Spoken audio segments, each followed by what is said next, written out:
Здравейте, приятели! Добре дошли в това видео в средата на детайлинга на тази кошмарно черна Тесла. В този кратък сегмент ще ви покажем различните комбинации, които можете да постигнете с помощта на Leale и множеството функции на падовете, които предоставяме. Фабио ще демонстрира невероятния резултат, който предстои да се случи върху този капак. Запазили сме капака, защото вече сме в доста напреднала фаза на детайлинга. Честно казано, всеки, който ме познава, знае, че този цвят е моят враг през последните 20 години. Днес буквално прелитах над колата. Все още се чувствам спокоен и пълен с енергия. И не съм уморен. Така че ще правя това цяла нощ.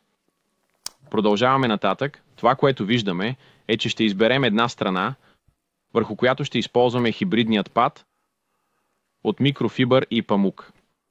А от другата страна, синият средно мек пад, за да покажем колко универсална е тази полираща паста. А от другата страна ще използваме само фиеро. Така ще можете да видите какво се случва преди фиеро и след фиеро. Това ще даде ясна представа как се държи този тип средно мек до мек лак, който е истински кошмар за много детайлъри. Leale е специално създаден именно за такива повърхности. Това са условията при тази Тесла. Трябваше да се справя с дръскотини и повърхностни холограми близко до лайсните. Сега, когато става въпрос за тези автомобили, най-много време прекарвам в търсене на правилното тестово място. В този случай ми отне около половин час да намеря правилната комбинация на Leale и Fiero, за да направя поне 2 стъпки, след което да сме готови за покритие. В Нидерландия има много такива лакове, защото имаме голям брой автомобили на Тесла, които са по пътищата. В други държави този цвят може да не е толкова често срещан, но друго място, където често можете да откриете такъв тип лак, са колоните. Използването на Leale ще ви спести време, защото всички знаем, че корекцията на вертикалните панели отнема много повече време от тази на капака. Тук имаме излишък от продукт, защото падът беше нов, но това, което наблюдаваме, е колко лесно се почиства върху чувствителен лак, тъй като триенето би могло да създаде нови дръскотини. Сега нека пробваме комбинацията с хибридния пад. Оцених, когато забелязах изолирани дръскотини близо до вратата. В този случай не е необходимо, но ще ви покажа тук как можете да разберете, че мога да ги премахна само с 2 стъпки. Следващата комбинация даде най-удовлетворителните резултати, които постигнахме при детайлинга на колата. Ако искате да постигнете резултат с една стъпка, уверете се, че през последните 30 секунди преминавате с 4-та скорост. В този случай ще постигнете най-висока степен на завършек и ще превърнете процеса в една стъпка. Разбира се, полиращите цикли, които виждате тук, са съкратени, защото не ни трябва видео с 3 минути полиране. Всички знаем как се движим нагоре-надолу и наляво-надясно. Вижте колко лесно се отстранява и как лесно се премахва. Ето и какво успяхме да постигнем само с една стъпка, но все пак има някои малки следи.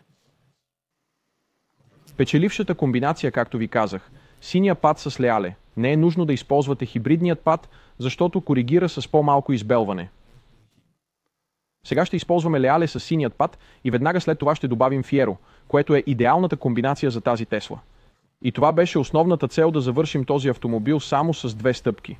Все едно работите с обикновена машина, като процесът става приятен, а полирането на автомобила не изисква твърде много време, демонстрирайки с Fiero и Leale колко време можем да спестим при работа с чувствителни лакове. Както виждате, Leale не създава прах.